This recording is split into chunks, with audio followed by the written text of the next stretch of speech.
السلام علیکم ورحمۃ اللہ وبرکاتہ۔ نحمدہ ونصلی علی رسولہ الکریم، اما بعد فاعوذ باللہ من الشیطان الرجیم، بسم اللہ الرحمن الرحیم۔ رب اشرح لی صدری ویسر لی امری واحلل عقدۃ من لسانی یفقہوا قولی۔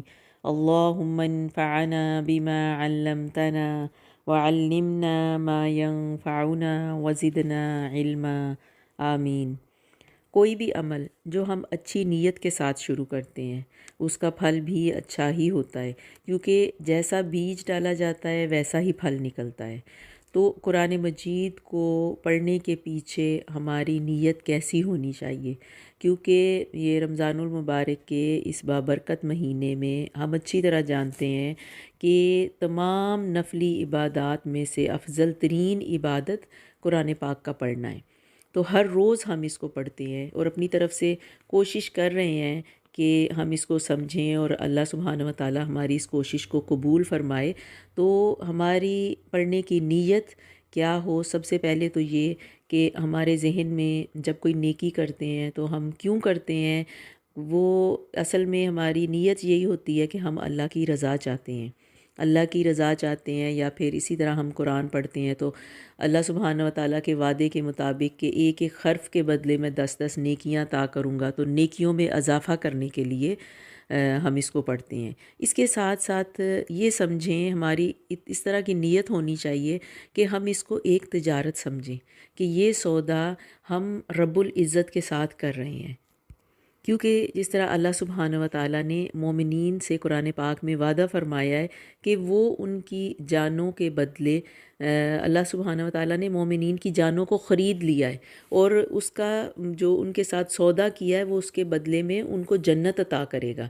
اور یہ جنت کس صورت میں ملے گی؟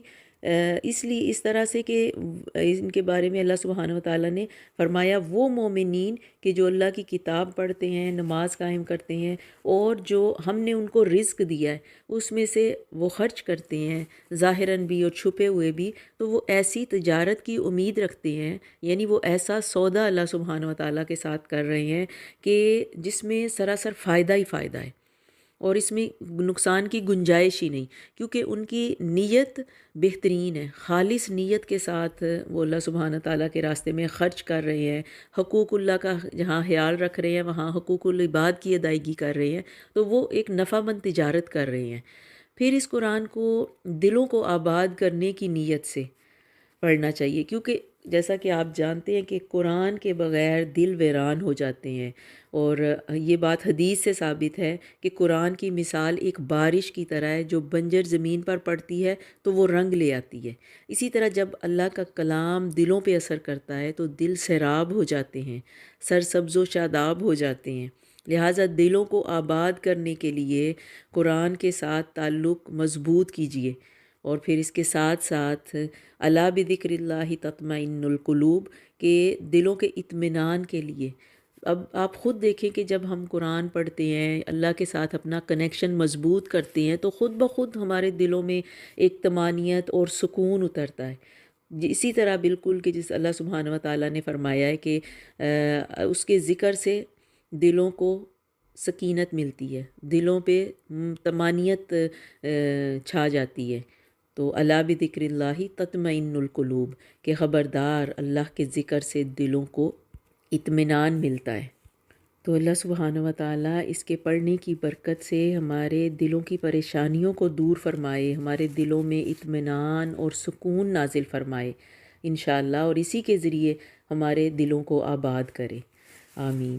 تو چلیے ہم اگلا جز 18واں شروع کرتے ہیں، سورۃ المؤمنون۔ بسم اللہ الرحمن الرحیم۔ قد افلح المؤمنون الذين هم في صلاتهم خاشعون والذين هم عن اللغو معرضون والذين هم للزكاة فاعلون والذين هم لفروجهم حافظون۔ شروع کرتی ہوں اللہ کے بابرکت نام سے جو بے انتہا مہربان نہایت رحم فرمانے والا ہے۔ قد افلح المؤمنون، یقیناً ایمان والوں نے فلاح حاصل کر لی۔ اور یہاں ایمان والوں کی صفات اللہ سبحانہ و تعالیٰ بیان فرما رہے ہیں اس صورت میں۔ صورت کے شروع میں ہی مومنین کی خصوصیات جو اپنے باپ آدم علیہ السلام کی گمشدہ جنت کے وارث بنیں گے انشاءاللہ، اللہ تعالیٰ ہمیں ان میں شامل کرے، اور اللہ سبحانہ و تعالیٰ ہمارے اندر یہ ساری صفات پیدا کرے۔ یقیناً ایمان والوں نے فلاح حاصل کر لی، جو اپنی نماز میں خشوع کرتے ہیں، جو لغویات سے منہ موڑ لیتے ہیں، جو زکوٰۃ ادا کرنے والے ہیں، جو اپنی شرمگاہوں کی حفاظت کرنے والے ہیں بجز اپنی بیویوں اور اپنی ملکیت کی لونڈیوں کے، یقیناً یہ ملامتیوں میں سے نہیں ہیں۔ اس کے سوا جو اور ڈھونڈیں وہی حد سے تجاوز کر جانے والے ہیں، جو اپنی امانتوں اور وعدے کی حفاظت کرنے والے ہیں۔ اولئک ھم الوارثون، اور جو اپنی نمازوں کی حفاظت کرتے ہیں یہی وارث ہیں۔ کس چیز کے وارث؟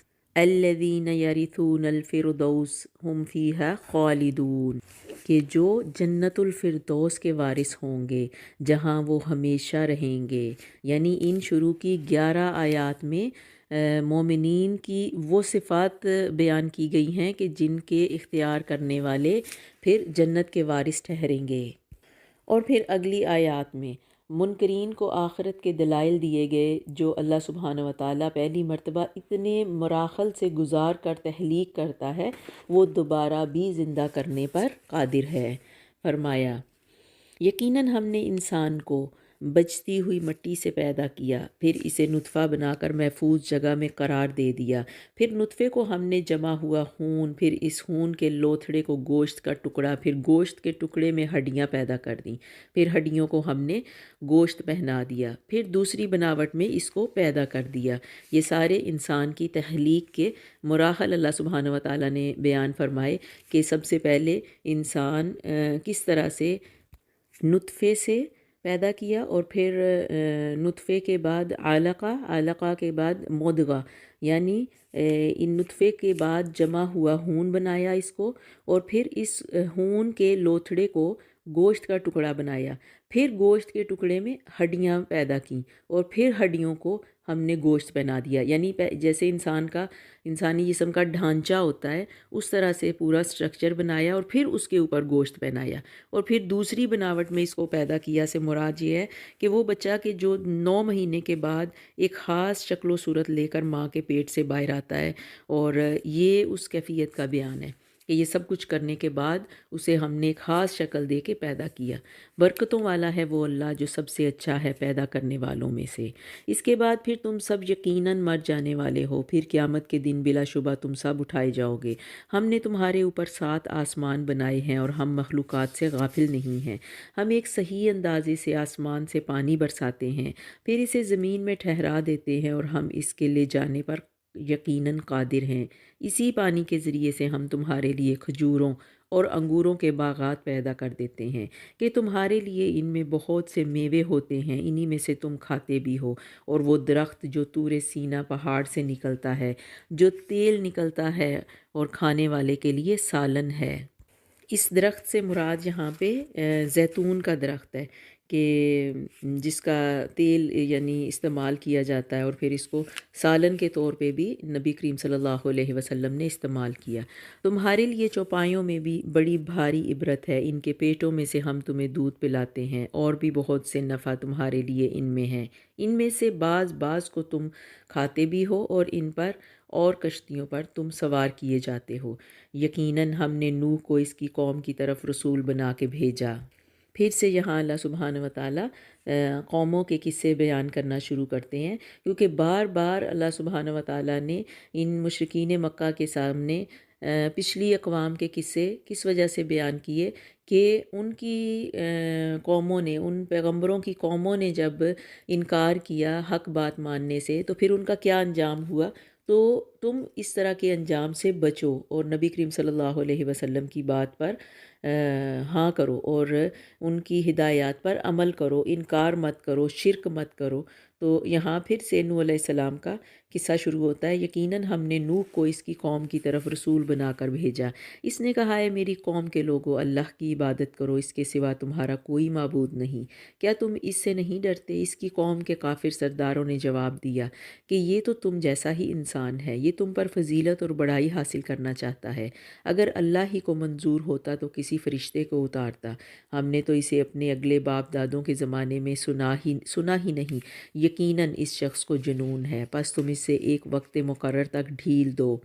نوح علیہ السلام نے دعا کی، قال رب انصرنی بما کذبون، کہ اے میرے رب ان کے جٹلانے پر تو میری مدد فرما۔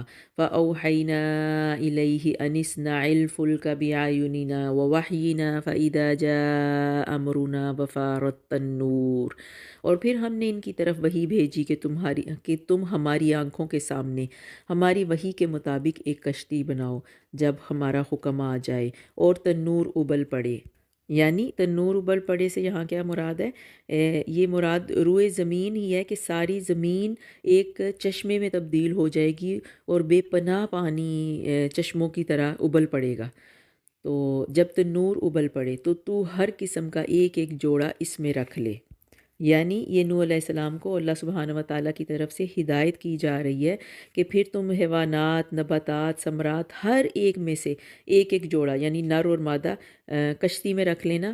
تو یہ اس طرح ہدایت سے کیا مراد تھی، کیوں رکھنے کی وجہ بتائی گئی کہ ایک ایک نر اور مادہ تاکہ سب کی نسل باقی رہے، اور پھر تم ایک ایک جوڑا اس میں رکھ لے اور اپنے اہل کو بھی، مگر ان میں سے جس کی بابت ہماری بات پہلے گزر چکی، یعنی جن کی ہلاکت کا فیصلہ ہم آلریڈی کر چکے ہیں، جن میں نوح علیہ السلام کی بیوی اور ان کا بیٹا شامل ہے، تو ان کے علاوہ ہم تمہارے ساتھ جتنے ایمان والے ہوں گے ان کو بچائیں گے۔ خبردار جن لوگوں نے ظلم کیا ہے ان کے بارے میں مجھ سے کچھ کلام نہ کرنا، وہ تو سب ڈبوئے جائیں گے۔ جب تو اور تیرے ساتھی کشتی پر بااطمینان بیٹھ جاؤ تو کہنا کہ سب تعریف اللہ ہی کے لیے ہے۔ وَقُلْ رَبِّ أَنزِلْنِي مُنزَلًا مُبَارَكًا وَأَنْتَ خَيْرُ الْمُنزِلِينَ، کہ سب تعریف اللہ ہی کے لیے ہے جس نے ہمیں ظالم لوگوں سے نجات عطا فرمائی، اور کہنا اے میرے رب مجھے بابرکت اتارنا، اور تو ہی بہتر ہے اتارنے والوں میں۔ یقیناً اس میں بڑی بڑی نشانیاں ہیں اور ہم بے شک آزمائش کرنے والے ہیں۔ ان کے بعد ہم نے اور بھی امت پیدا کی، پھر ان میں سے ہی رسول بھی بھیجا کہ تم سب اللہ کی عبادت کرو، اس کے سوا تمہارا کوئی معبود نہیں، تم کیوں نہیں ڈرتے؟ اور سرداران قوم نے جواب دیا جو کفر کرتے تھے اور آخرت کی ملاقات کو جھٹلاتے تھے، اور ہم نے انہیں دنیوی زندگی میں خوشحال کر رکھا تھا کہ یہ تو تم جیسا ہی انسان ہے، تمہاری ہی خوراک یہ بھی کھاتا ہے اور تمہارے پینے کا پانی بھی یہ پیتا ہے۔ اگر تم نے اپنے جیسے ہی انسان کی تابعداری کر لی تو بے شک تم سخت خسارے والے ہو۔ کیا یہ تم سے اس بات کا وعدہ کرتا ہے کہ جب تم مر کر صرف خاک اور ہڈی رہ جاؤ گے تو تم پھر زندہ کیے جاؤ گے؟ نہیں، یہ نہیں، دوری ہو اور بہت دور ہے وہ جس کا تم وعدہ دیے جاتے ہو۔ اور پھر اس بات پہ کافر تکرار کرتے اور کہتے کہ یہ تو صرف زندگانی دنیا ہی ہے، ہم مرتے جیتے رہتے ہیں، اور یہ نہیں کہ ہم پھر اٹھائے جائیں گے۔ یہ تو بس ایسا شخص ہے جس نے اللہ پر جھوٹ باندھ لیا ہے، نعوذ باللہ۔ یہ نبی کریم صلی اللہ علیہ وسلم پر الزام لگا رہے تھے، ہم تو اس پر ایمان لانے والے نہیں ہیں۔ نبی کریم صلی اللہ علیہ وسلم نے دعا کی، قال رب انصرنی بما کذبون، کہ اے پروردگار ان کے جٹلانے پر تو میری مدد فرما۔ تو کیا جواب ملا کہ یہ تو بہت ہی جلد اپنے کیے پر پچھتانے لگیں گے۔ بلاخر عدل کے تقاضے کے مطابق انہیں چیخ نے پکڑ لیا اور ہم نے انہیں کوڑا کرکٹ کر ڈالا، بس ظالموں کے لیے دوری ہو۔ اس کے بعد ہم نے اور بھی بہت سی امتیں پیدا کی، نہ تو کوئی امت اپنے مقررہ وقت سے آگے بڑھی اور نہ پیچھے رہی۔ پھر ہم نے لگاتار یعنی پے در پے رسول بھیجے، جس امت کے پاس اس کا رسول آیا اس نے جھٹلایا، بس ہم نے ایک کو دوسرے کے پیچھے لگا دیا اور انہیں افسانہ بنا دیا۔ ان لوگوں کو دوری ہے جو ایمان قبول نہیں کرتے۔ پھر ہم نے موسیٰ کو اور اس کے بھائی ہارون کو اپنی آیتوں اور کھلی دلیل کے ساتھ بھیجا فرعون اور اس کے لشکروں کی طرف، بس انہوں نے تکبر کیا اور تھے ہی وہ سرکش لوگ۔ کہنے لگے کہ کیا ہم اپنے جیسے دو شخصوں پر ایمان لے آئیں؟ حالانکہ خود ان کی قوم بھی ہمارے ماتحت ہے، بس انہوں نے ان دونوں کو جھٹلایا، آخر وہ بھی ہلاک شدہ لوگوں میں مل گئے۔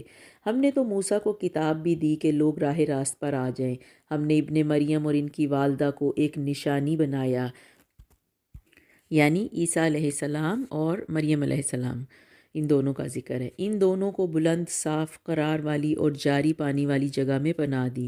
اے پیغمبر، حلال چیزیں کھاؤ اور نیک عمل کرو۔ تم جو کچھ کر رہے ہو اللہ سبحانہ و تعالیٰ اس سے بخوبی واقف ہیں۔ یقیناً تمہارا یہ دین ایک ہی دین ہے۔ وَأَنَا رَبُّكُمْ فَاتَّقُونِ، اور میں تم سب کا رب ہوں، بس تم مجھ سے ڈرتے رہو۔ پھر انہوں نے خود ہی اپنے امر کے آپس میں ٹکڑے ٹکڑے کر دیے۔ یہاں امر سے کیا مراد ہے؟ یہاں امر سے مراد دین ہے کہ انہوں نے دین کو ٹکڑے ٹکڑے کر ڈالا۔ ہر گروہ جو کچھ اس کے پاس ہے اسی پر اتر رہا ہے، بس آپ بھی انہیں ان کی غفلت میں ہی کچھ مدت پڑا رہنے دیں۔ کیا یہ یوں سمجھ بیٹھے ہیں کہ ہم جو بھی ان کے مال و اولاد بڑھا رہے ہیں وہ ان کے لیے بھلائیوں میں جلدی کر رہے ہیں؟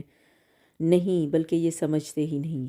یقیناً جو لوگ اپنے رب کی ہیبت سے ڈرتے ہیں اور جو اپنے رب کی آیتوں پر ایمان رکھتے ہیں اور جو اپنے رب کے ساتھ کسی کو شریک نہیں کرتے، اور جو لوگ دیتے ہیں اور جو کچھ بھی وہ دیتے ہیں اور ان کے دل کپ کپاتے ہیں کہ وہ اپنے رب کی طرف لوٹنے والے ہیں، یہی ہیں جو جلدی جلدی بھلائیاں حاصل کر رہے ہیں۔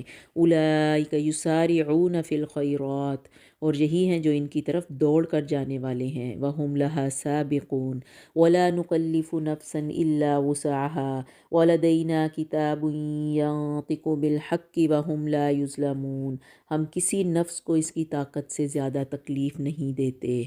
اور یہ آیت ہم پہلے بھی سورۃ البقرہ میں اور ایک اور مقام پہ پڑھ چکے ہیں کہ اللہ سبحانہ و تعالیٰ کسی کو اس کی طاقت سے زیادہ تکلیف نہیں دینے سے مراد یہ ہے کہ اللہ سبحانہ و تعالیٰ ہر انسان پر اتنی مصیبت، مشکل یا بوجھ ڈالتے ہیں جتنی اس میں سہنے کی ہمت ہوتی ہے۔ اس کی ہمت سے بڑھ کے اللہ سبحانہ و تعالیٰ اس پر بوجھ نہیں ڈالتے، اور یہ ایک خاص کرم ہے اس پاک ذات کا۔ وَلَدَيْنَا كِتَابٌ يَنطِقُ بِالْحَقِّ وَهُمْ لَا يُظْلَمُونَ، اور ہمارے پاس ایسی کتاب ہے جو حق کے ساتھ بولتی ہے، ان کے اوپر کچھ بھی ظلم نہ کیا جائے گا، بلکہ ان کے دل اس طرف سے غفلت میں ہیں، اور ان کے لیے اس کے سوا بھی بہت سے اعمال ہیں جنہیں وہ کرنے والے ہیں، یہاں تک کہ جب ہم نے ان کے آسودہ حال لوگوں کو عذاب میں پکڑ لیا تو وہ بلبلانے لگے، یعنی چیخنے لگے۔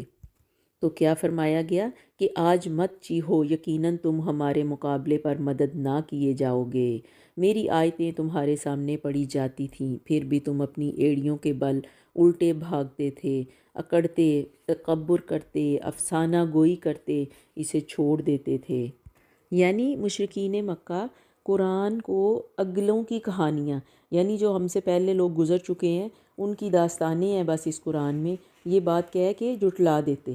اور کیونکہ وہ اللہ کو خالق اور رب تو مانتے تھے مگر اطاعت سے منکر تھے، تو اللہ سبحانہ و تعالیٰ ان سے ان دوغلے خیالات کے بارے میں بار بار سوال کر رہے ہیں اور ان کو اپنے آپ سے ڈرانے کی یاد دہانی فرما رہے ہیں، اور ان کو بتانے کی کوشش کر رہے ہیں کہ اگر اس کائنات میں ایک معبود کے علاوہ دوسرا بھی ہوتا، یعنی اللہ سبحانہ و تعالیٰ کے ساتھ کوئی اور معبود ہوتا، تو پھر وہ دونوں معبود تو آپس میں جھگڑا کرنے لگ جاتے اور اپنی اپنی تخلیق کو لے کے علیحدہ ہو جاتے۔ اور یہ نظام جو ہمارے سامنے اتنے منظم طریقے کے ساتھ دن کا آنا جانا، پہاڑ جس طرح کھڑے ہیں، نہریں بہہ رہی ہیں، سمندروں میں پانی چل رہا ہے، یہ اتنے انتہائی نظم و ضبط کے ساتھ جو نظام چل رہا ہے، تو ایسا ہمیں دکھائی نہ دیتا۔ اور ان سے اللہ سبحانہ و تعالیٰ سوال کرتے ہیں، پھر خود ہی جواب دیتے ہیں اور ان سے پوچھتے ہیں کہ وہ کون سی ذات ہے جو یہ سارا نظام چلا رہی ہے؟ تو وہ ذات اپنے بارے میں کھول کھول کے نشانیاں انہیں دکھا رہی ہیں اور فرما رہے ہیں وہ اللہ ہے جس نے تمہارے لیے کان اور آنکھیں اور دل پیدا کیے، مگر تم بہت ہی کم شکر ادا کرتے ہو، اور وہی ہے جس نے تمہیں پیدا کر کے زمین میں پھیلا دیا اور اسی کی طرف تم جمع کیے جاؤ گے، اور یہ ہے وہ ذات جو جلاتا ہے اور مارتا ہے، اور رات دن کے رد و بدل کا مختار بھی وہی ہے۔ کیا تم کو سمجھ بوجھ نہیں ہے؟ بلکہ ان لوگوں نے بھی ویسی ہی بات کہی جو اگلے کہتے چلے آئے تھے کیا جب ہم مر کر مٹی اور ہڈیاں ہو جائیں گے کیا پھر بھی ہم ضرور اٹھائے جائیں گے؟ ہم سے اور ہمارے باپ دادوں سے پہلے ہی سے یہ وعدہ ہوتا چلا آیا ہے، کچھ نہیں، یہ تو صرف اگلے لوگوں کے افسانے ہیں۔ پوچھئے تو صحیح۔ پھر اللہ سبحانہ و تعالیٰ پوچھتے ہیں کہ زمین اور اس کی کل چیزیں کس کی ہیں؟ بتاؤ اگر جانتے ہو۔ تو وہ فوراً کیا جواب دیں گے؟ سَيَقُولُونَ لِلَّهِ قُلْ أَفَلَا تَذَكَّرُونَ۔ تو وہ فوراً جواب دیں گے کہ اللہ کی۔ کہہ دیجئے پھر تم نصیحت کیوں نہیں حاصل کرتے؟ قُلْ مَن رَّبُّ السَّمَاوَاتِ السَّبْعِ وَرَبُّ الْعَرْشِ الْعَظِيمِ۔ اور ان سے پوچھئے کہ ساتوں آسمانوں کا اور بہت باعظمت عرش کا رب کون ہے؟ سَيَقُولُونَ لِلَّهِ قُلْ أَفَلَا تَتَّقُونَ۔ تو وہ لوگ جواب دیں گے کہ اللہ ہی ہے۔ کہہ دیجئے پھر تم ڈرتے کیوں نہیں ہو؟ قُلْ مَن بِيَدِهِ مَلَكُوتُ كُلِّ شَيْءٍ وَهُوَ يُجِيرُ وَلَا يُجَارُ عَلَيْهِ إِن كُنتُمْ تَعْلَمُونَ۔ پوچھئے کہ تمام چیزوں کا اختیار کس کے ہاتھ میں ہے، جو پناہ دیتا ہے اور جس کے مقابلے میں کوئی پناہ نہیں دیا جاتا، اگر تم جانتے ہو تو بتلا دو۔ سَيَقُولُونَ لِلَّهِ قُلْ فَأَنَّىٰ تُسْحَرُونَ۔ یہی جواب دیں گے کہ اللہ ہی ہے۔ کہہ دیجئے پھر تم کدھر سے جادو کر دیے جاتے ہو؟ حق تو یہ ہے کہ ہم نے انہیں حق پہنچا دیا ہے اور یہ بے شک جھوٹے ہیں۔ نہ تو اللہ نے کسی کو بیٹا بنایا اور نہ اس کے ساتھ اور کوئی معبود ہے، ورنہ ہر معبود اپنی مخلوق کے لیے پھرتا اور ہر ایک دوسرے پر چڑھ دوڑتا، یعنی اگر 2-3 معبود ہوتے تو وہ آپس میں لڑتے جھگڑتے۔ جو اوصاف یہ بتلاتے ہیں ان سے اللہ پاک ہے، وہ غائب حاضر کا جاننے والا ہے، اور جو شرک یہ کرتے ہیں اس سے وہ بالا تر ہے۔ تو آپ دعا کریں کہ اے میرے پروردگار، اگر تو مجھے وہ دکھائے جس کا وعدہ انہیں دیا جا رہا ہے تو اے رب مجھے ان ظالموں کے گروہ میں نہ کرنا۔ یعنی یہ نبی کریم صلی اللہ علیہ وسلم دعا فرما رہے ہیں کہ اگر یہ جس طرح کے مطالبات کر رہے ہیں تو اے اللہ اگر ان کے اوپر تم نے کوئی ایسا وعدہ لانا ہے، یعنی کوئی عذاب لانا ہے، تو مجھے ان میں شامل نہ کرنا۔ تو حدیث میں بھی آتا ہے کہ نبی کریم صلی اللہ علیہ وسلم اکثر دعا فرماتے تھے کہ اے اللہ جب تو کسی قوم پر آزمائش یا عذاب بھیجنے کا فیصلہ کرے تو اس سے پہلے پہلے مجھے دنیا سے اٹھا لے۔ پھر فرمایا ادفع باللتی ہی احسن السیئہ نحن اعلم بما یصفون، کہ برائی کو اس طریقے سے دور کریں جو سراسر بھلائی والا ہو، جو کچھ یہ بیان کرتے ہیں ہم بخوبی واقف ہیں۔ وقل ربی اعوذ بک من ہمزات الشیاطین واعوذ بک ربی ان یحضرون۔ اور اے رب میں تیری پناہ چاہتا ہوں شیطان کے وسوسوں سے، اور اے رب میں تیری پناہ چاہتا ہوں کہ وہ میرے پاس آئیں، یعنی شیطان کے اس طرح کے وسوسے کہ جو وہ انسان کے دلوں میں ڈالتا ہے۔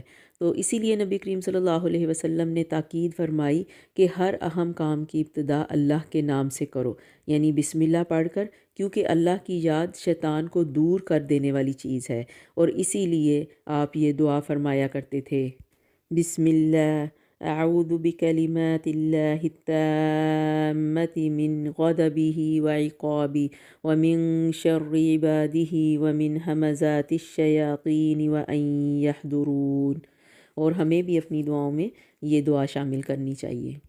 پھر ان مشرکین مکہ کا ذکر کرتے ہوئے فرمایا کہ یہاں تک کہ جب ان میں سے کسی کو موت آنے لگتی ہے تو کہتا ہے اے میرے پروردگار مجھے واپس لوٹا دے کہ اپنی چھوڑی ہوئی دنیا میں جا کر نیک اعمال کروں، لیکن ہرگز ایسا نہیں ہوتا۔ یہ تو صرف ایک قول ہے جس کا یہ قائل ہے۔ ان کے پس پشت تو ایک حجاب ہے ان کے دوبارہ جی اٹھنے کے دن تک، بس جب کہ سور پھونک دیا جائے گا، اور یہ نہ تو آپس کے رشتہ داریاں رہیں گی اور نہ آپس کی پوچھ گچھ۔ جن کے ترازو کا پلہ بھاری ہو گیا وہ تو نجات والے ہو گئے، اور جن کے ترازو کا پلہ ہلکا ہو گیا یہ ہیں وہ جنہوں نے اپنا نقصان آپ کر لیا، جو ہمیشہ کے لیے جہنم میں داخل ہوں گے۔ ان کے چہروں کو آگ جھلستی رہے گی اور وہ وہاں بد شکل بنے ہوئے ہوں گے۔ کیا میری آیتیں تمہارے سامنے تلاوت نہیں کی جاتی تھیں، پھر بھی تم انہیں جھٹلاتے تھے؟ کہیں گے اے پروردگار ہماری بدبختی ہم پر غالب آ گئی، ہم تھے ہی گمراہ، اے ہمارے پروردگار ہمیں یہاں سے نجات دے، اگر اب بھی ہم ایسا ہی کریں تو بے شک ہم ظالم ہیں۔ تو اللہ سبحانہ و تعالیٰ فرمائیں گے پھٹکارے ہوئے یہیں پڑے رہو اور مجھ سے کلام نہ کرو۔ میرے بندوں کی ایک جماعت تھی جو برابر یہی کہتی رہی کہ اے ہمارے پروردگار، ہم ایمان لا چکے، تو ہمیں بخش، ہم پر رحم فرما، تو سب مہربانوں سے زیادہ مہربان ہے۔ لیکن تم انہیں مذاق ہی میں اڑاتے رہے، یہاں تک کہ تم کو میری یاد بھی بلا دی اور تم ان سے مذاق ہی کرتے رہے۔ میں نے آج انہیں ان کے اس صبر کا بدلہ دے دیا کہ وہ خاطر خواہ اپنی مراد کو پہنچے۔ اللہ تعالیٰ دریافت فرمائے گا کہ تم زمین میں با اعتبار برسوں کی گنتی کے کس قدر رہے؟ تو وہ کہیں گے ایک دن یا ایک دن سے بھی کم۔ گنتی گننے والوں سے بھی پوچھ لیجئے تو اللہ تعالیٰ فرمائے گا فی الواقع تم وہاں بہت ہی کم رہے، اے کاش تم اسے پہلے ہی جان لیتے۔ یعنی اس سے کیا مراد ہے کہ آخرت کی دائمی زندگی کے مقابلے میں یقیناً دنیا کی زندگی بہت ہی کم ہے۔ تو اللہ سبحانہ و تعالیٰ فرمائیں گے کہ کاش اس حقیقت کو تم دنیا میں ہوتے ہوئے یا پہلے جان لیتے اور پھر تم اس طرح کے عمل نہ کرتے۔ کیا تم یہ گمان کیے ہوئے ہو کہ ہم نے تمہیں یوں ہی بیکار پیدا کیا ہے اور یہ کہ تم ہماری طرف لوٹائے ہی نہیں جاؤ گے؟ اللہ سبحانہ و تعالیٰ سچا بادشاہ ہے، وہ بڑی بلندی والا ہے، اس کے سوا کوئی معبود نہیں، وہی بزرگ عرش کا مالک ہے۔ وَمَن يَدْعُ مَعَ اللَّهِ إِلَٰهًا آخَرَ لَا بُرْهَانَ لَهُ بِهِ فَإِنَّمَا حِسَابُهُ عِندَ رَبِّهِ إِنَّهُ لَا يُفْلِحُ الْكَافِرُونَ۔ اور جو شخص اللہ کے ساتھ کسی دوسرے معبود کو پکارے جس کی کوئی دلیل اس کے پاس نہیں، بس اس کا حساب تو اس کے رب کے اوپر ہی ہے، بے شک کافر لوگ نجات سے محروم ہیں۔ وَقُلْ رَبِّ اغْفِرْ وَارْحَمْ وَأَنْتَ خَيْرُ الرَّاحِمِينَ، اور کہو کہ اے میرے پروردگار تو بخش اور رحم کر، اور تو سب مہربانوں سے بہتر مہربانی کرنے والا ہے۔ تو یہاں سورۃ المؤمنون کا اختتام ہوتا ہے اور یہاں سے ہم اگلی سورۃ النور کا آغاز کریں گے۔ بسم اللہ الرحمن الرحیم۔ سورۃ انزلناها وفرضناها وانزلنا فيها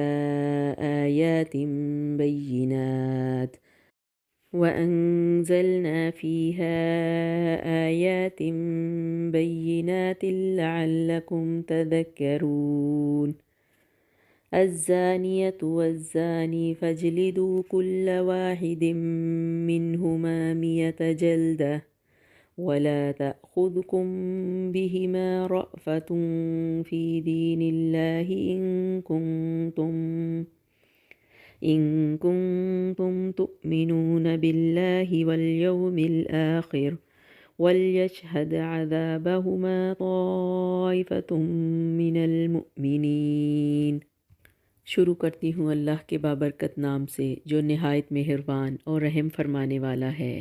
یہ ہے وہ سورت جو ہم نے نازل فرمائی ہے اور مقرر کر دی ہے، جس میں ہم نے کھلی آیتیں اتارے ہیں تاکہ تم یاد رکھو۔ یعنی ہم نے اس میں کھلی آیتیں یعنی احکام اتارے ہیں تاکہ تم یاد رکھو۔ زناکار عورت اور مرد میں سے ہر ایک کو 100 کوڑے لگاؤ۔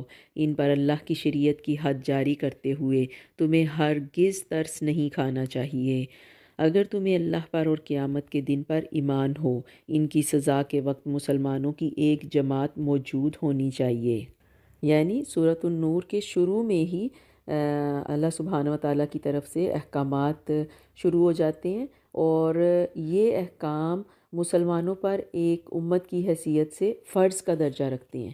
یہ جو باتیں اس صورت میں جو حکم دیے جائیں گے یہ سب فرائض میں شامل ہیں، اور پھر یہ کہ زنا اور زنا کے بارے میں کیا حد ہے، اور پھر زنا کا بہتان لگانے کی سزاؤں کا بیان ہے، اور اس کے بعد اس صورت میں ہمیں لیان کا قانون، یہ ہم پڑھتے ہوئے اس کی تھوڑی سی تفصیل دیکھیں گے، اور اللہ سبحانہ و تعالیٰ ان سزاؤں کو اپنی رحمت پھر قرار دیں گے، اس لیے کہ یہ معاشرے کی پاکیزگی اور ہر ایک کے تزکیہ نفس کا اس قسم کی سزائیں بنتی ہیں کہ اگر کوئی غلط کام کرے تو اس کو باقی سارے معاشرے کے سامنے سزا دینا کیوں ضروری ہے، تاکہ دوسرے لوگ دیکھ کے عبرت حاصل کریں اور اس قسم کے جرم کا ارتکاب کرنے سے بچیں۔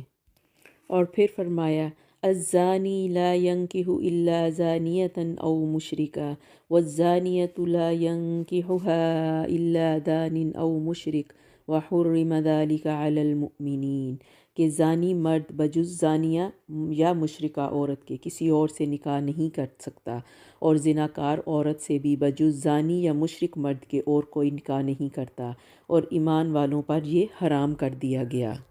اور جو لوگ پاک دامن عورتوں پر زنا کی تہمت لگائیں پھر 4 گواہ نہ پیش کر سکیں تو انہیں 80 کوڑے لگاؤ، اور کبھی بھی ان کی گواہی قبول نہ کرو، یہ فاسق لوگ ہیں۔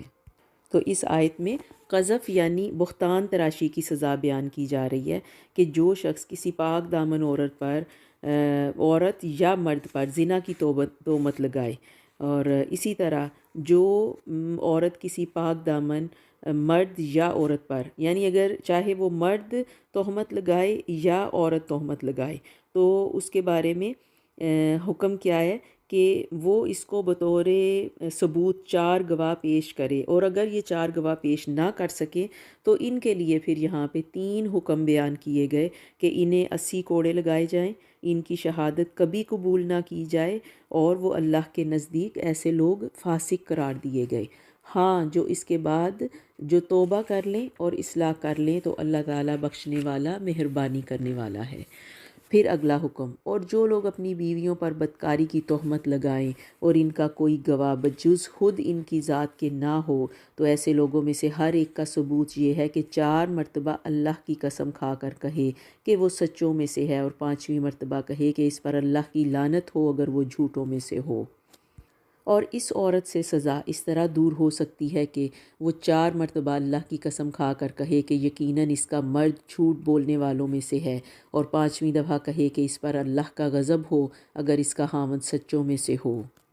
اب یہ تیسرا حکم اس صورت میں ہم پڑھ رہے ہیں۔ پہلا زانی مرد اور عورت کی سزا ہم نے پڑھی، اور اس کے بعد قذف یعنی بہتان تراشی کی سزا بیان کی گئی، اور اب یہ تیسرا قانون لیان کا مسئلہ بیان کیا گیا، جس کا مطلب یہ ہے کہ کسی مرد نے اگر اپنی بیوی کو اپنی آنکھوں سے کسی غیر مرد کے ساتھ بدکاری یعنی غلط کام کرتے ہوئے دیکھا، جس کا وہ خود عینی گواہ ہو، یعنی وہ اس بات پر خود گواہ ہو، لیکن چونکہ زنا کی حد کے اس بات کے لیے 4 مردوں کی عینی گواہی ضروری ہے، اس لیے جب تک وہ اپنے ساتھ مزید 3 عینی گواہ پیش نہ کرے اس کی بیوی پر زنا کی حد نہیں لگ سکتی۔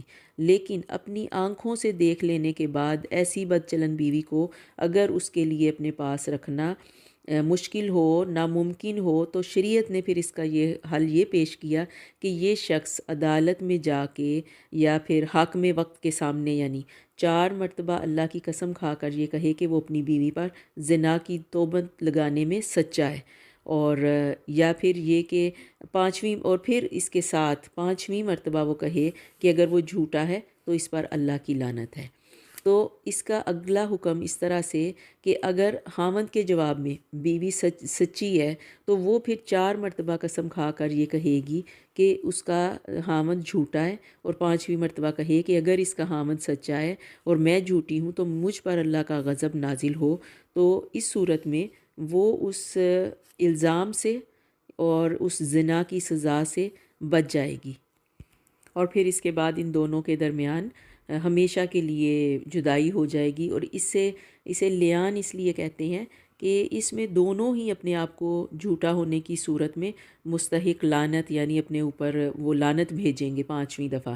تو چونکہ نبی کریم صلی اللہ علیہ وسلم کے زمانے میں بھی اس قسم کے واقعات پیش آتے تھے، تو پھر وہی واقعات ان آیات کے نزول کا سبب بنی۔ اور اگر اللہ کا فضل و کرم تم پر نہ ہوتا تو تم پر مشقت اترتی، اور اللہ تعالیٰ توبہ قبول کرنے والا باحکمت ہے۔ جو لوگ یہ بہت بڑا بہتان باندھ لائے ہیں یہ بھی تم میں سے ہی ایک گروہ ہے، تم اسے اپنے لیے برا نہ سمجھو بلکہ یہ تو تمہارے حق میں بہتر ہے۔ اب یہاں سے یہ اگلا واقعہ افک کا شروع ہوتا ہے کہ اس سے مراد وہ واقعہ افک ہے کہ جس میں منافقین نے حضرت عائشہ رضی اللہ تعالی عنہا کے دامن پر نعوذ باللہ داغ لگایا تھا، یعنی انہوں نے حضرت عائشہ پر تہمت لگائی، لیکن اللہ سبحانہ و تعالیٰ نے قرآن کریم میں حضرت عائشہ کی برات نازل فرما کر ان کی پاک دامنی اور عفت کو واضح کر دیا۔ تو اس واقعہ افک کو مختصراً دیکھتے ہیں کہ پردے کا حکم نازل ہونے کے بعد غزوہ بنی مستلق سے واپسی پر نبی کریم صلی اللہ علیہ وسلم اور صحابہ کرام نے مدینہ کے قریب ایک جگہ قیام فرمایا۔ یعنی جس بھی غزوہ پہ نبی کریم صلی اللہ علیہ وسلم جاتے تو ان کے ساتھ ان کی ایک زوجہ محترمہ ہوتی، تو اس غزوہ میں حضرت عائشہ رضی اللہ تعالیٰ عنہ نبی کریم صلی اللہ علیہ وسلم کے ساتھ تھیں۔ تو واپسی پہ جب انہوں نے ایک جگہ پہ قیام فرمایا تو صبح جب وہاں سے روانہ ہونے لگے تو قافلے والوں نے دیکھا کہ حضرت عائشہ کا ہودج یعنی جو اونٹ کے اوپر رکھا جاتا ہے اور اس کے اندر عورت بیٹھتی ہے، تو وہ جو ہودج ہے وہ خالی ہے۔ تو اہل قافلہ نے یہ سمجھ کر اسے اونٹ پر رکھ دیا کہ ام المومنین اس کے اندر ہی ہوں گی، یعنی کسی کو یہ معلوم نہیں تھا کہ وہ خالی ہے۔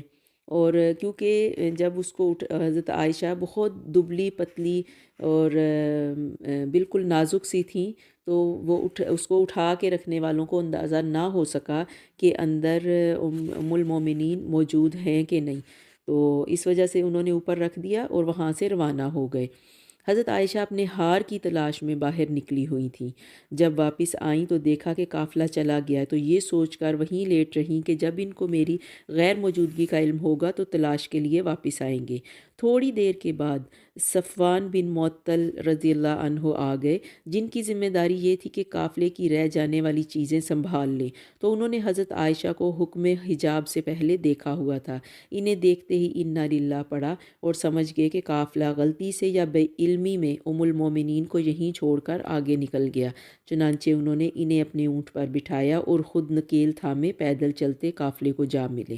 منافقین نے جب حضرت عائشہ کو اس طرح بعد میں اکیلے حضرت صفوان کے ساتھ آتے دیکھا تو اس موقع کو بہت غنیمت جانا، اور رئیس المنافقین عبداللہ بن ابی نے کہا کہ یہ تنہائی اور علیحدگی بے سبب نہیں، یوں انہوں نے حضرت عائشہ کو حضرت صفوان کے ساتھ مطعون کر دیا۔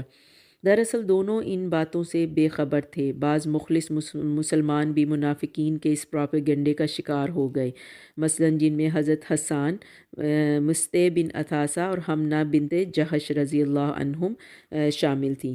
نبی کریم صلی اللہ علیہ وسلم پورے ایک مہینے تک، جب تک کہ اللہ کی طرف سے برات نازل نہیں ہوتی، سخت پریشان رہے، کیونکہ آپ صلی اللہ علیہ وسلم کے کانوں تک بھی یہ باتیں چہمگوئیاں اور یہ الزام پہنچ چکا تھا، جبکہ حضرت عائشہ لا علمی میں اپنی جگہ بے قرار تھیں۔ ان آیات میں اللہ تعالیٰ نے اسی واقعے کو اختصار اور جامعیت کے ساتھ بیان فرمایا ہے کہ عفق کے معنی ہیں کسی چیز کو الٹا کر دینا، یعنی جھوٹ۔ اس واقعے میں بھی چونکہ منافقین نے معاملے کو الٹا کر دیا تو حضرت عائشہ رضی اللہ عنہ تو تعریف کی مستحق تھیں، وہ تو قابل تعریف عورت تھیں، عالی نسب اور رفت کردار کی مالک تھیں، نہ کہ وہ ان کو اس جھوٹ میں ملوث کر کے نعوذ باللہ ان پر بہتان لگایا جائے۔ لیکن ان ظالموں نے اس بات کی ذرا بھی پرواہ نہ کی اور بہتان تراشی کا سلسلہ شروع کر دیا۔ اور پھر فرمایا جب کہ تم اسے اپنی زبانوں سے نقل در نقل کرنے لگے اور اپنے منہ سے وہ بات نکالنے لگی جس کی تمہیں مطلق خبر نہ تھی، گو تم اسے ہلکی بات سمجھتے رہے، لیکن اللہ تعالیٰ کے نزدیک وہ بہت بڑی بات تھی۔ یعنی یہ بہتان تراشی جو تم لگا رہے تھے تو یہ بہت بڑا جرم تھا۔ تم نے ایسی بات کو سنتے ہی کیوں نہ کہہ دیا کہ ہمیں ایسی بات منہ سے نکالنی بھی نہیں چاہیے۔ اے اللہ تو پاک ہے، یہ تو بہت بڑا بہتان اور تہمت ہے، کیونکہ یہ ایسا بہتان تھا کہ اس کے اوپر ان کے پاس کوئی ایک بھی گواہ موجود نہ تھا، جبکہ اس کے لیے 4 گواہ ضروری تھے۔ اس کے باوجود ان لوگوں نے بہتان تراشی کی اور انہوں نے یعنی جھوٹ بولا۔ تو یہی وجہ ہے کہ ان آیات کے نزول کے بعد وہ 3 شخص حضرت حسان، مستح اور حمنہ بنت جہش رضی اللہ عنہم کو حد قذف لگائی گئی، کیونکہ یہ مسلمان بھی ان لوگوں میں شامل ہو گئے کہ جنہوں نے یہ افواہ پھیلائی اور جنہوں نے یہ بہتان تراشی کی۔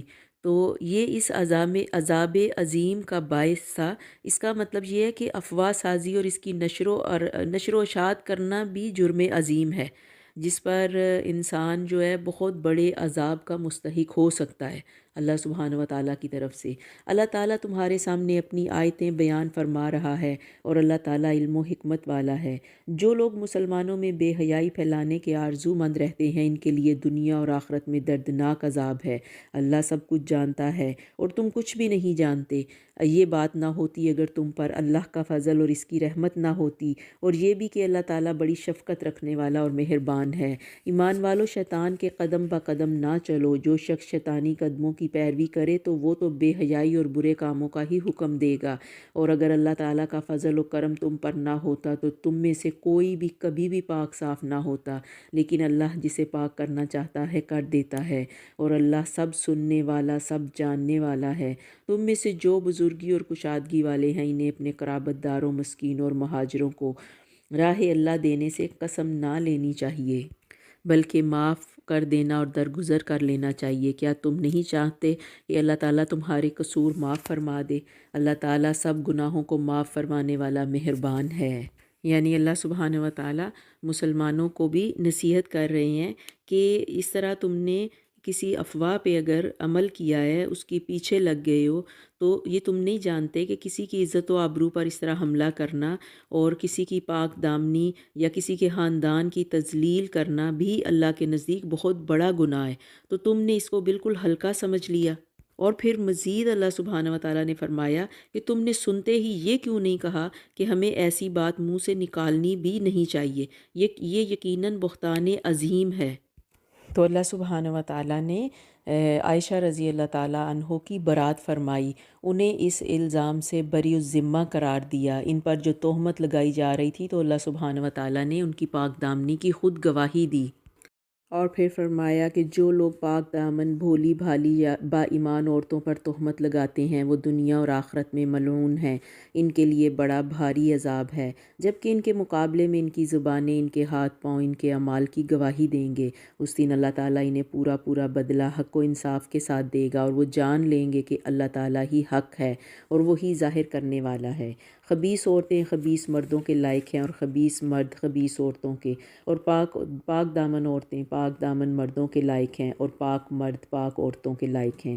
ایسے پاک لوگوں کے متعلق جو کچھ بہتان بازی کر رہے ہیں وہ ان سے بالکل بری ہیں، ان کے لیے بخشش اور عزت والی روزی ہے۔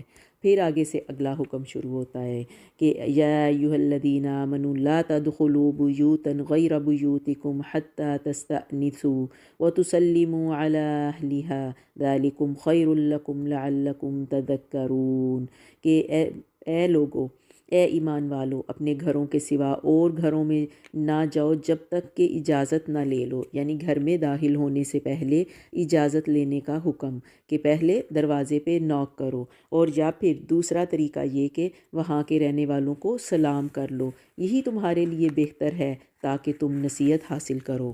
یعنی کسی کے گھر داخل ہونے سے پہلے گھر والوں سے اجازت لینی ضروری ہے، پھر ان پر سلامتی کی دعا کے ساتھ انہیں ملیں، اور اگر اجازت نہ ملے تو پھر بغیر دل برا کیے واپس آ جانے میں ہی بھلائی اور حکمت ہے۔ اور یہ کہ جب کسی کے گھر میں داخل ہونے کے لیے اجازت لینے کو ضروری قرار دیا گیا تو اس کے ساتھ ہی اگلا حکم غض بصر یعنی اپنی نگاہوں کو نیچے رکھنے کا حکم دیا گیا، تاکہ اجازت طلب کرنے والا بھی بالخصوص اپنی نگاہوں کو نیچے رکھے۔ اور یہ حکم تمام مومن مردوں اور عورتوں کے لیے ہے کہ وہ اپنی نگاہوں کو نیچے رکھیں، اور اس میں بھی اللہ سبحانہ و تعالیٰ نے حکمت بیان فرمائی کہ یہ تمہارے نفسوں کی پاکیزگی کا سبب بنے گا۔ قل للمؤمنین یغضوا من ابصارہم ویحفظوا فروجہم، کہ مسلمان مردوں سے کہو کہ اپنی نگاہیں نیچی رکھیں اور اپنی شرمگاہوں کی حفاظت رکھیں، یہی ان کے لیے پاکیزگی ہے۔ لوگ جو کچھ کریں اللہ تعالیٰ سب سے خبردار ہے۔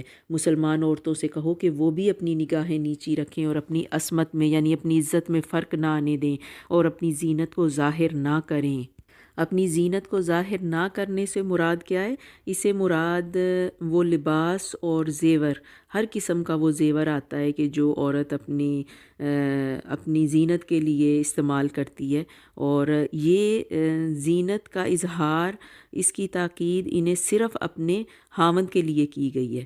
اور جب کیونکہ معاشرے میں جب لباس اور زیور کا اظہار غیر مردوں کے سامنے کیا جاتا ہے تو اسی سے معاشرے میں خرابیاں پیدا ہوتی ہیں، اور غیر مردوں کے لیے زینت کا اظہار حرام قرار دیا گیا، یہ سراسر ممنوع ہے۔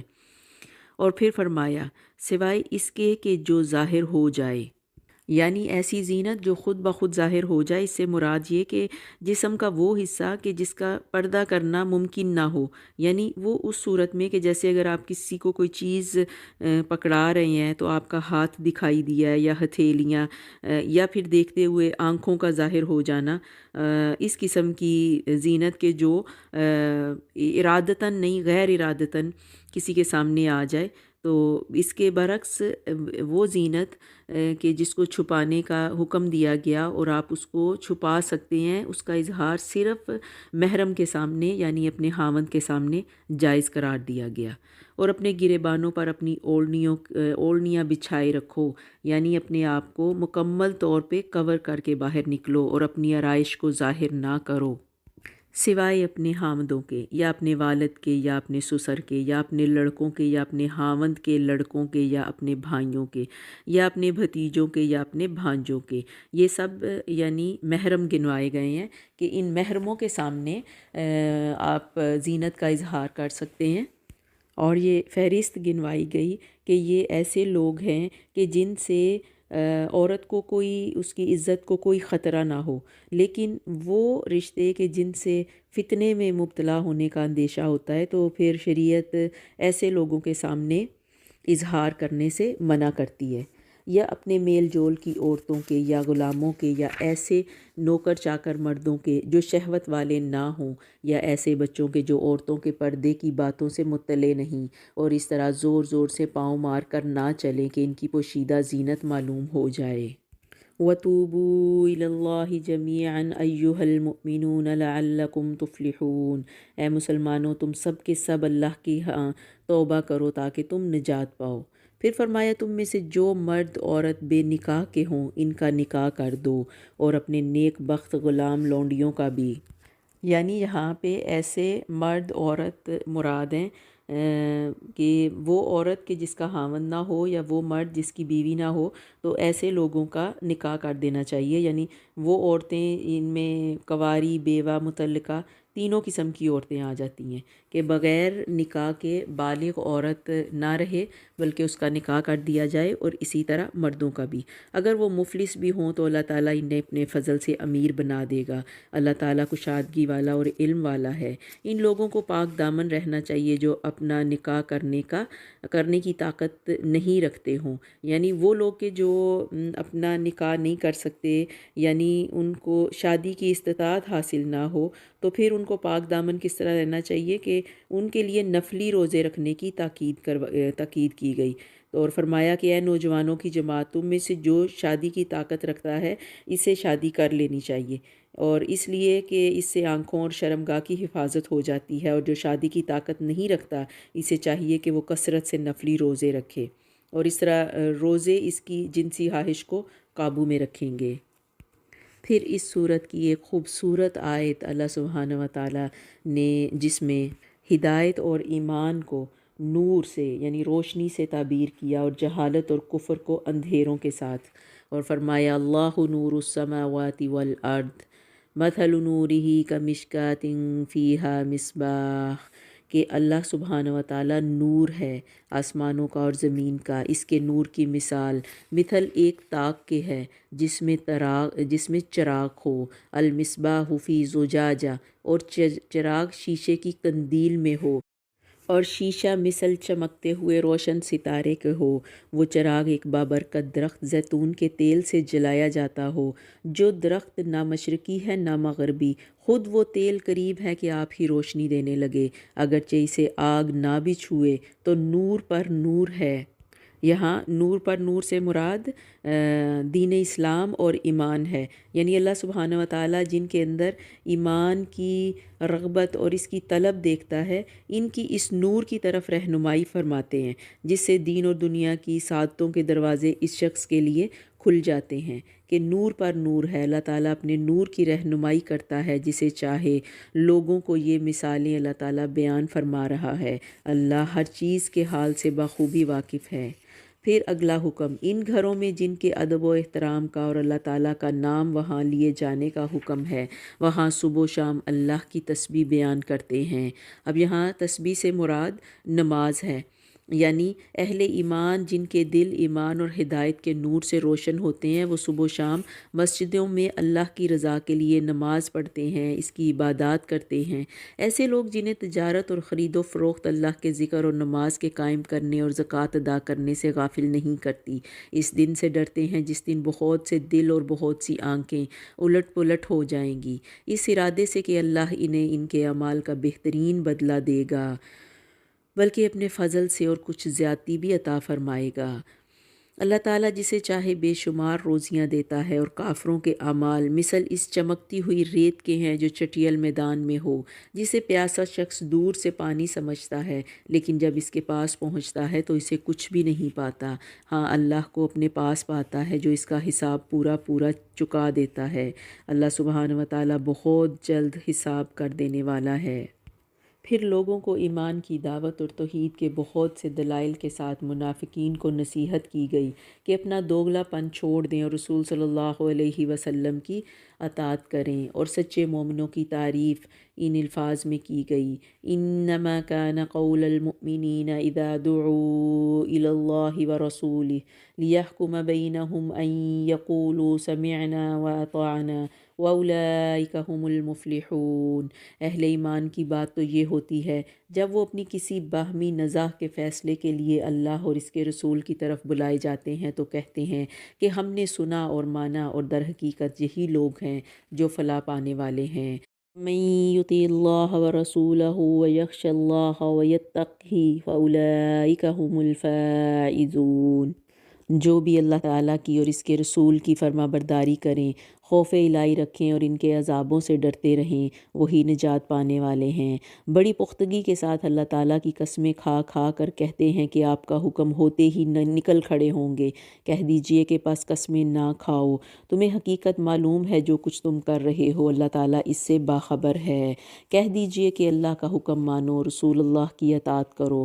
پھر بھی اگر تم نے روگردانی کی تو رسول کے ذمے تو صرف وہی ہے جو اس پر لازم کر دیا گیا ہے، اور تم پر اس کی جواب دہی ہے جو تم پر رکھا گیا۔ ہدایت تو تمہیں اسی وقت ملے گی جب رسول کی تحقیق کرو گے۔ وَمَا عَلَى الرَّسُولِ إِلَّا الْبَلَاغُ الْمُبِينُ۔ سنو، رسول کے ذمے تو صرف صاف طور پہ پہنچا دینا ہے۔ تم میں سے ان لوگوں سے جو ایمان لائے ہیں اور نیک اعمال کیے ہیں، اللہ تعالیٰ وعدہ فرما چکا ہے کہ انہیں ضرور ملک کا خلیفہ بنائے گا، جیسے کہ ان لوگوں کو خلیفہ بنایا جو ان سے پہلے تھے، اور یقیناً ان کے لیے اس دین کو مضبوطی کے ساتھ محکم کر کے جما دے گا جسے ان کے لیے وہ پسند فرما چکا ہے، اور ان کے اس خوف و خطر کو وہ امن و امان سے بدل دے گا۔ وہ میری عبادت کریں گے، میرے ساتھ کسی کو بھی شریک نہ ٹھہرائیں گے۔ اس کے بعد بھی جو لوگ ناشکری کریں اور کفر کریں وہ یقیناً فاسق ہیں۔ وَأَقِیمُوا الصَّلَاةَ وَآتُوا الزَّکَاةَ وَأَطِیعُوا الرَّسُولَ لَعَلَّکُمْ تُرْحَمُونَ، کہ نماز کی پابندی کرو، زکوٰۃ ادا کرو، اور اللہ کے رسول کی فرما برداری میں لگے رہو تاکہ تم پر رحم کیا جائے۔ اور پھر اس صورت میں اگلا حکم، ایمان والو، تم سے تمہاری ملکیت کے غلاموں کو اور انہیں بھی جو تم میں سے بلوغت کو نہ پہنچے ہوں، اپنے آنے کی 3 وقتوں میں اجازت حاصل کرنی ضروری ہے۔ یہ 3 وقت کون سے ہیں؟ نماز فجر سے پہلے، ظہر کے وقت جب کہ تم اپنے کپڑے اتار رکھتے ہو، اور عشاء کی نماز کے بعد۔ یہ تینوں وقت تمہاری خلوت اور پردے کے ہیں۔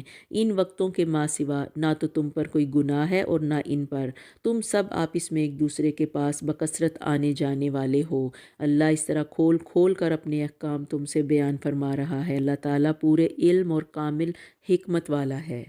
یعنی یہ 3 اوقات اللہ سبحانہ و تعالیٰ نے خاص طور پہ مقرر کیے کہ یہ ایسے ہیں کہ انسان اپنے گھر میں یا پھر اپنے گھر میں خاص لباس میں میاں بیوی آپس میں ہوتے ہیں کہ جس میں کسی کا ان کو دیکھنا جائز اور مناسب نہیں ہوتا، تو اس لیے ان 3 اوقات میں گھر کے ان خدمت گزاروں کو بھی اس بات کی اجازت نہیں کہ وہ بغیر اجازت طلب کیے گھر کے اندر داخل ہوں کیونکہ اللہ سبحانہ و تعالیٰ کے تمام احکامات میں حکمت شامل ہوتی ہے۔ اور پھر فرمایا کہ تمہارے بچے جب بلوغت کو پہنچ جائیں تو جس طرح ان کے اگلے لوگ اجازت مانگتے ہیں انہیں بھی اجازت مانگ کر آنا چاہیے۔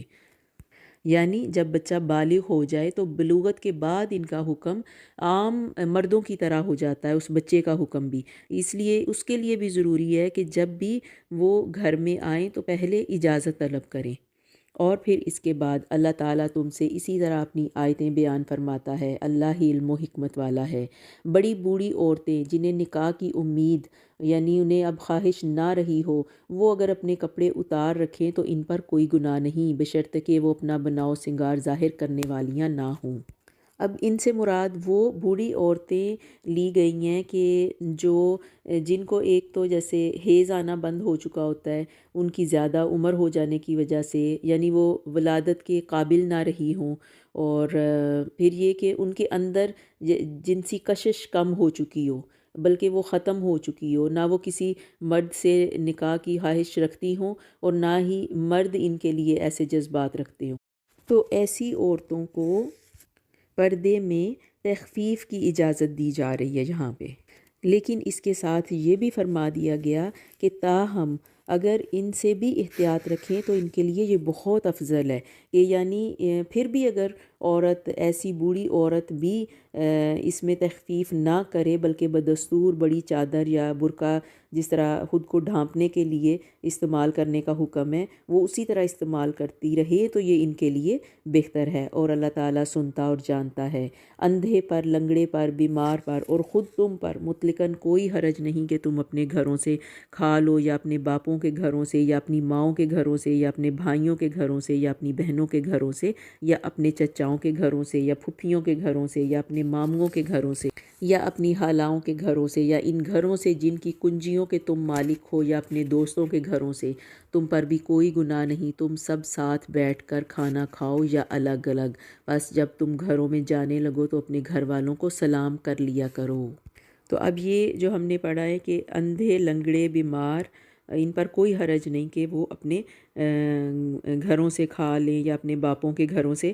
تو یہ جتنے بھی رشتے گنوائے گئے تو اس کے بارے میں ایک مطلب یہ بیان کیا گیا کہ جہاد میں جاتے ہوئے صحابہ اکرام رضی اللہ عنہم معذور لوگوں کو اپنے گھروں کی چابیاں دے جاتے اور انہیں گھر کی چیزیں بھی کھانے پینے کی اجازت دیتے، لیکن یہ جو معذور صحابہ اکرام تھے ان کے اس کے باوجود مالکوں کی غیر موجودگی میں وہاں سے کھانا پینا جائز نہیں سمجھتے تھے۔ تو اللہ سبحانہ و تعالیٰ نے فرمایا کہ مذکورہ افراد کے لیے اپنے اقارب کے گھروں سے یا جن گھروں کی چابیاں ان کے پاس موجود ہیں ان سے کھانے پینے میں کوئی حرج نہیں ہے۔ اور پھر یہ کہ گھروں میں داخل ہونے سے پھر تاکید کی گئی کہ سلام کیا کرو، جس میں دعائے خیر ہے جو بابرکت اور پاکیزہ ہے، اللہ کی طرف سے نازل شدہ۔ یوں ہی اللہ تعالیٰ کھول کھول کر تم سے اپنے احکام بیان فرما رہا ہے تاکہ تم سمجھ لو۔ بائیمان لوگ تو وہی ہیں جو اللہ پر اور اس کے رسول پر یقین رکھتے ہیں، اور جب ایسے معاملے میں جس میں لوگوں کے جمع ہونے کی ضرورت ہوتی ہے نبی کے ساتھ ہوتے ہیں، تو جب تک آپ سے اجازت نہ لیں کہیں نہیں جاتے۔ جو لوگ ایسے موقع پر آپ سے اجازت لے لیتے ہیں حقیقت میں یہی ہیں جو اللہ تعالیٰ پر اور اس کے رسول پر ایمان لا چکے۔ بس جب ایسے لوگ آپ سے اپنے کسی کام کے لیے اجازت طلب کریں تو آپ ان میں سے جسے چاہیں اجازت دے دیں اور ان کے لیے اللہ تعالیٰ سے بخشش کی دعا مانگیں، بے شک اللہ تعالیٰ بخشنے والا مہربان ہے۔ تم اللہ کے نبی کے بلانے کو ایسا بلاوا نہ کر لو جیسا کہ آپس میں ایک دوسرے کے ساتھ ہوتا ہے۔ تم میں سے انہیں اللہ خوب جانتا ہے جو نظر بچا کر چپکے سے سرک جاتے ہیں۔ یعنی اس کے معنی میں یہ بات سمجھ میں آتی ہے کہ جس طرح تم ایک دوسرے کو نام لے کر پکارتے ہو تو اللہ کے رسول کو اس طرح مت پکارو، مثلاً یا محمد، بلکہ یا رسول اللہ، یا نبی اللہ وغیرہ کہو۔ یہ آپ کی زندگی میں تھا کہ جب کہ صحابہ اکرام کو ضرورت پیش آتی کہ آپ سے مخاطب ہوں۔ اور دوسرے معنی یہ بھی ہیں کہ رسول صلی اللہ علیہ وسلم کی بد دعا کو دوسروں کی بد دعا کی طرح مت سمجھو، اس لیے کہ آپ کی دعا تو قبول ہوتی ہے، اس لیے نبی نبی کریم صلی اللہ علیہ وسلم کی بد دعا مت لو ورنہ تم ہلاک کر دیے جاؤ گے۔ اور یہ جو اگلا رویہ بیان کیا گیا ہے کہ اللہ تعالیٰ خوب جانتا ہے جو نظر بچا کر چپکے سے سرک جاتے ہیں، تو یہ منافقین کا رویہ ہوتا کہ مجلس میں جب کوئی مشورے وغیرہ کیے جاتے تو وہ چپکے سے وہاں سے نکل جاتے۔ تو پھر اللہ سبحانہ و تعالیٰ فرما رہے ہیں کہ سنو، جو لوگ حکم رسول کی مخالفت کرتے ہیں انہیں ڈرتے رہنا چاہیے کہ کہیں ان پر کوئی زبردست آفت نہ آ پڑے یا انہیں دردناک عذاب نہ آ پہنچے۔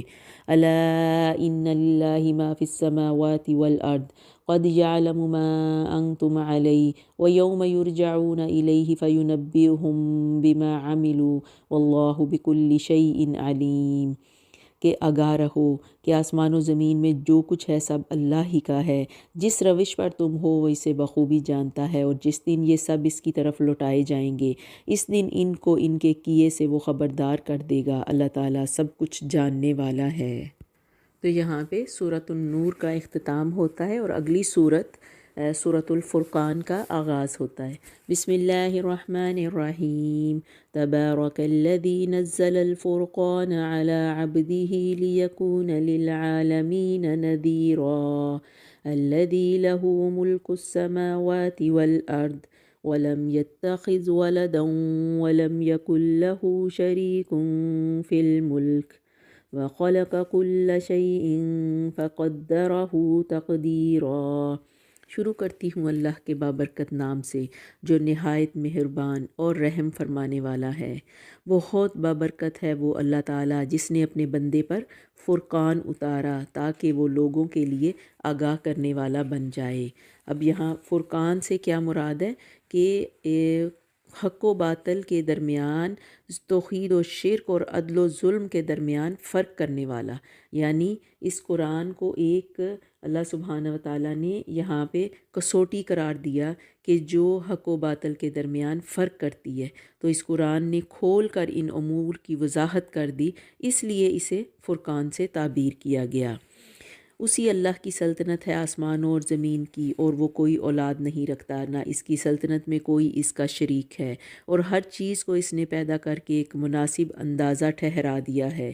ان لوگوں نے اللہ کے سوا جنہیں اپنے معبود ٹھہرا رکھے ہیں وہ کسی چیز کو پیدا نہیں کر سکتے بلکہ وہ خود پیدا کیے جاتے ہیں۔ یہ تو اپنی جان کے نقصان اور نفع کا بھی اختیار نہیں رکھتے، اور نہ موت و حیات کے اور نہ دوبارہ جی اٹھنے کے۔ اور کافروں نے کہا یہ تو بس خود اس کا گھڑا گھڑایا جھوٹ ہے جس پر اور لوگوں نے بھی اس کی مدد کی ہے۔ دراصل یہ کافر بڑے ہی ظلم اور سر تسر جھوٹ کے مرتکب ہوئے، اور یہ بھی کہا کہ یہ تو اگلوں کے افسانے ہیں جو اس نے لکھ رکھے ہیں، بس وہی صبح و شام اس کے سامنے پڑے جاتے ہیں۔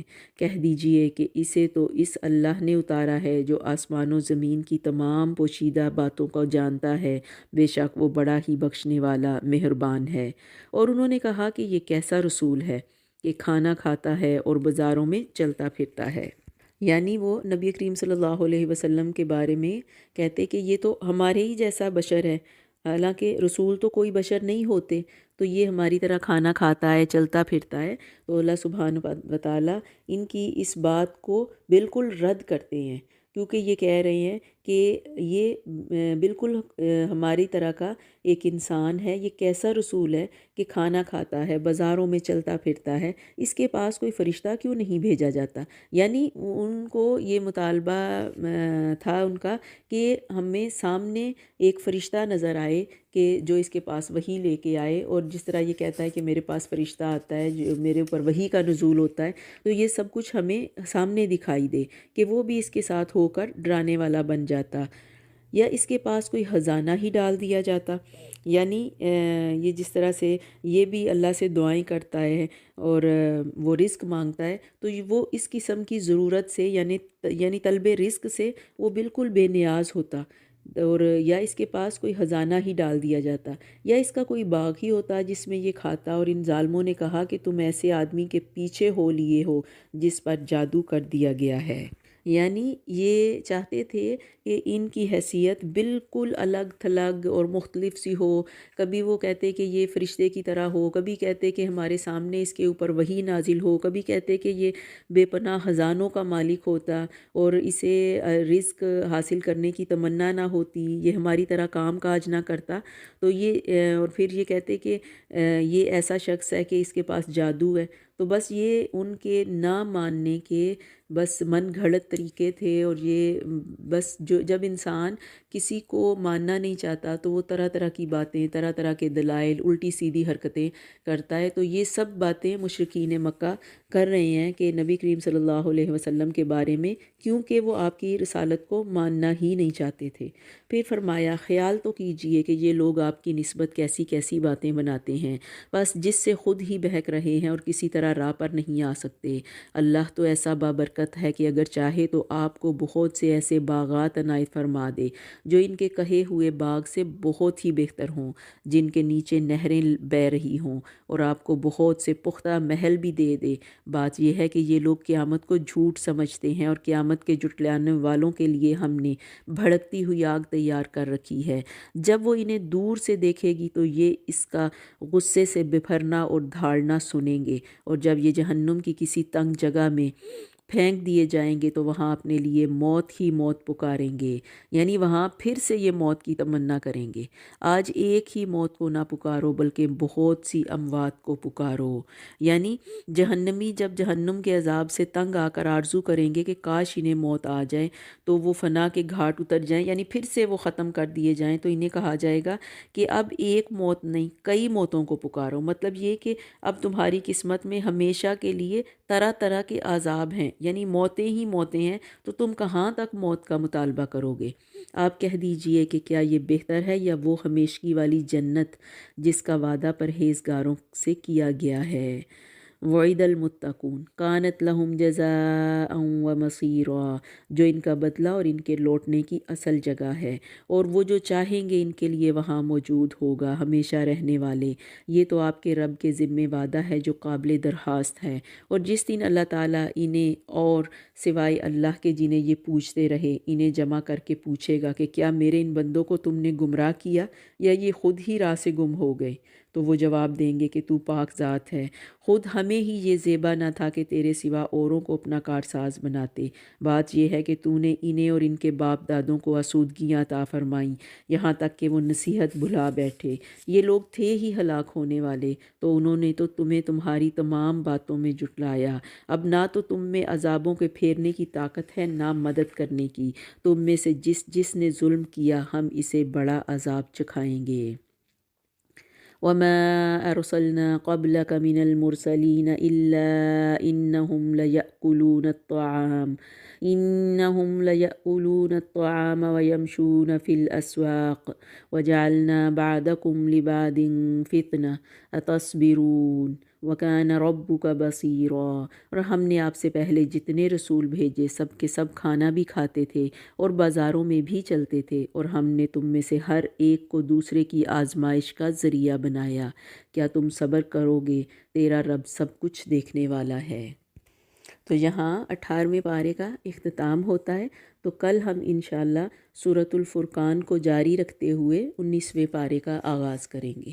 وآخر دعوانا ان الحمد للہ رب العالمین. سبحانک اللہم وبحمدک نشہد ان لا الہ الا انت نستغفرک ونتوب الیک. السلام علیکم ورحمۃ اللہ وبرکاتہ.